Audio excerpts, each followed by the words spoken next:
Today on the Daily Scoop podcast from the Scoop News Group, CFPB said it will withdraw a rule targeting data brokers. And the Senate confirms a former Uber executive as the Pentagon's chief technology officer. It's Thursday, May 15th, 2025. Welcome to the Daily Scoop podcast, where you'll hear the latest news and trends facing government leaders. I'm the host of the Daily Scoop podcast, Billy Mitchell. Thanks so much for joining me. Let's dive into the day's top headlines.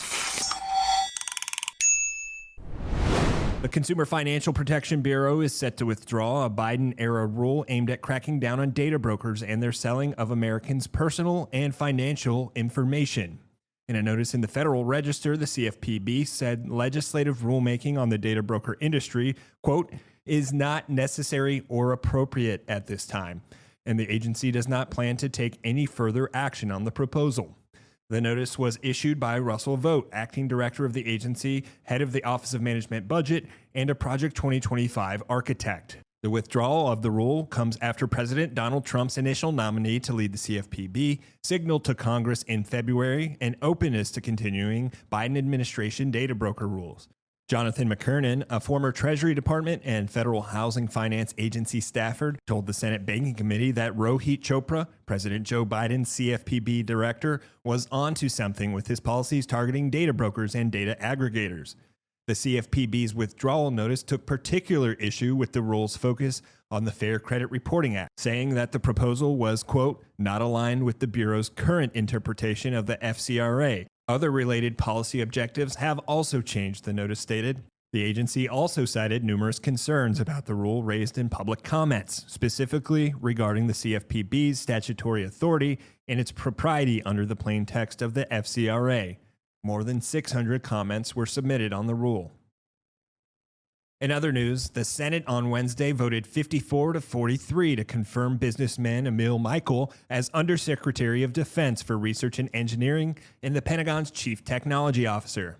In that position, Michael will serve as the primary advisor to the Secretary of Defense and other Defense Department leaders on tech development and transition, prototyping, experimentation, and management of testing ranges and activities.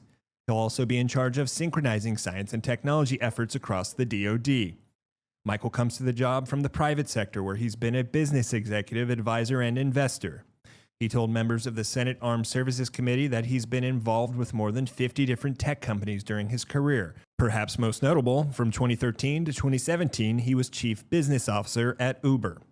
In government, he previously served as special assistant to the Secretary of Defense when Robert Gates was the Pentagon's chief. Michael touted his business background during his confirmation hearing in March and in responses to written questions from senators. He noted that he previously served on the Defense Business Board, which provides independent advice to the Pentagon on business management issues. He also suggested that some research and development programs could end up on the chopping block under his watch, saying Pentagon officials need to have the discipline to, quote, stop projects that are failing and focus S&T investments on, quote, only those things that are aligned on our peace through strength mission. For more news at the intersection of the federal government and technology, make sure to visit fedscoop.com. Thanks so much for tuning in to another episode of the Daily Scoop podcast, available on all podcast platforms. If you've already rated the podcast on your platform of choice, thanks so much. High ratings and good reviews of the show help more people to find it. The Daily Scoop podcast is a production of the Scoop News Group in Washington, D.C. Adam Butler and Carlin Fisher help put the show together, and the entire Scoop News Group team contributes.